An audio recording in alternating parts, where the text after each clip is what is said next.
السلام عليكم ورحمة الله وبركاته. أهلا بيكم في فيديو جديد من فيديوهات لوليتا تشانل. يا رب تكونوا في أسعد حال. فيديو النهاردة إن شاء الله هعمل فيه معاكم تنظيف عميق للمكنسة الكهربائية. أنا مكنستي نوعها بلاك اند ديكر، إن شاء الله هكلمكم عنها في آخر الفيديو بعد ما نعمل لها تنظيف عميق.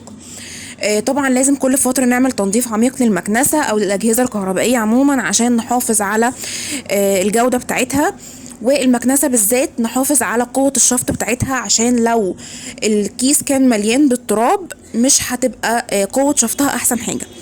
فلازم كده نعمل تنظيف عميق. فانا كان بقالي فتره ما عملتلهاش تنظيف، فقلت اعمل لها التنظيف دلوقتي قبل تنظيفات رمضان. كل سنه وانتم طيبين، بحيث ان انا اتاكد ان قوه شفطها تبقى كويسه لما اجي اشفط السجاد قبل الغسيل، وكمان لما اجي اعمل فوق الدواليب برضو بشفط بيها التراب. المكنسه لا غنى عنها ومهمه جدا جدا في التنظيفات ومهمه في كل بيت. فبدأت كده زي ما انتم شايفين بالجزء اللي تحت بتاع المكنسة اللي هو بتاع الشفط، غسلته كويس جدا بسبونشة، وكمان شلت الشعر والوبر اللي كان في الفرشة الخاصة بالسجاد، وبدأت كده اغسله كويس بالسبونشة.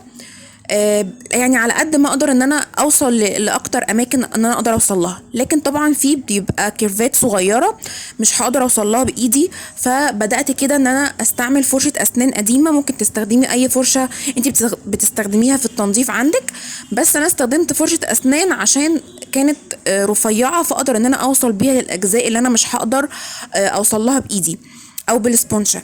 فبدأت كده ان انا اعمل الاجزاء الصغيرة دي بفرشة الاسنان، ووصلت لكل الاجزاء اللي انا مش عارفة اوصل لها، وشطفتها بعد كده بالمية وخليتها نظيفة جدا وزي الفل. طبعا كل اجزاء المكنسة دي انا ما ينفعش استخدمها تاني في المكنسة او اركبها في المكنسة غير لما اتأكد ان هي بقت ناشفة تماما ما فيهاش ولا نقطة مية، سواء الدراع او الجزء بتاع الشفط او حتى الكيس او الفلتر اللي بيبقى في كيس المكنسة. لازم كل الاجزاء دي تكون ناشفة تماما. بدأت بعد كده بقى انضف الخرطوم بتاع المكنسة.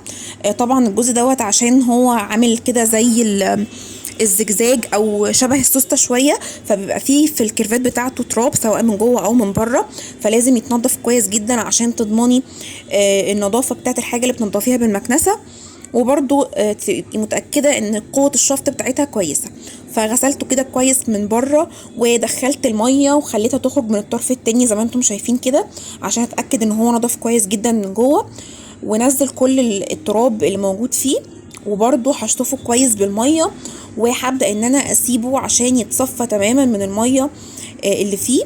وزي ما قلت لكم ما تحطوش اي قطع في المكنسه غير لما تتاكدوا ان هي نشفت تماما. كمان غسلت قطع الغيار اللي بتكون في المكنسه، ودي بتكون مهمه جدا وليها استخدامات كتير جدا. زي مثلا القطعه اللي هي رفيعه اللي انا ماسكاها دي بتبقى حلوه قوي في تنظيف الزوايا الصغيرة اللي ممكن ما توصلهاش، زي مثلا اللي موجودة في الركنة او ما بين الحيطة وما بين قطعة اساس، برضو ممكن تدخليها عشان تشفطي التراب. والجزء المستطيل ده بيبقى حلو جدا في تنظيف برضو القماش بتاع المفروشات زي الركنة، وكمان تنظيف الستاير بيبقى حلو جدا جدا. والجزء اللي عامل شبه الفرشة دوت بيبقى برضو حلو لما باجي اشفط مثلا فوق الدواليب عشان اتاكد ان هي الحاجه بتنضف كويس. فهو بيبقى عامل شبه الفرشه اليدويه بالظبط، بس الميزه اللي فيه ان هو طبعا بيشفط من غير ما يطلع عفر او تراب. بعد كده بدات ان انا اشطف كل القطع اللي قلت لكم عليها دي، وبرده هسيبها تتصفى. وبعد كده هبدا ان انا اغسل الكيس بتاع المكنسه دوت، اكتر حاجه بتبقى فيها كميه تراب مهوله. فطبعا عبيته كده في شويه، حطيت فيه شويه ميه يعني، بحيث ان انا لما احطه في الكيس يبقى سهل ان انا افضيه، يعني ما يعملش غبار او عفر او كده. وحطيت كمان الجزء اللي بيقفل الكيس دوت، وحطيت الفلتر اللي بيبقى بعد كيس المكنسة عشان يحمي الموتور. حطيت كل دوت ونقعته في مية ومسحوق. بعد بقى ما غسلت كل القطع بتاعه المكنسه، بدات ان انا انضف البادي نفسه بتاع المكنسه. زي ما انتم شايفين كده، ده البوكس اللي بيبقى محطوط فيه الفلتر والكيس بتاع المكنسه، بيبقى طبعا فيه تراب كتير جدا. فجبت كده فوطه وبلتها وعصرتها نص عصره، وحطيت عليها شويه من الخل، وبدات ان انا المع حته حته في المكنسه من بره ومن جوه لحد ما خليتها كده نظيفة وزي الفل زي ما انتم شايفين. دوت كده البوكس بتاع المكنسة من جوه، وكمان الجزء اللي بيتحط فيه قطع الغيار بتاعة المكنسة اللي هي الفرش الصغيرة والقطع البلاستيك الطويلة اللي انا وريتها لكم وانا بغسلهم. كل دوت تتلمع وتنضف. وزي هتشوفوا برضو دلوقتي الكيس بتاع المكنسة بعد ما شطفته كويس جدا هو والفلتر كان طبعا مليانين تراب. خليتهم نضاف زي ما انتم شايفين كده، وسبتهم بقى لحد ما نشفوا. وبعد ما اتأكدت ان كل القطع نشفت تماما رجعت كل حاجة في مكانها. ادي الكيس بتاع المكنسة، وركبت كمان الفلتر اللي هو بيكون من ورا الكيس بتاع المكنسة، وكمان حطيت قطع الغيار في اماكنها. زي ما قلت لكم في بدايه الفيديو انا المكنسه بتاعتي نوعها بلاك اند ديكر دي 2000 واط.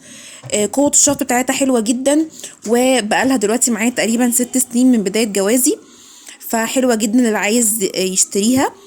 يا رب يكون الفيديو عجبكم، والسلام عليكم ورحمه الله وبركاته.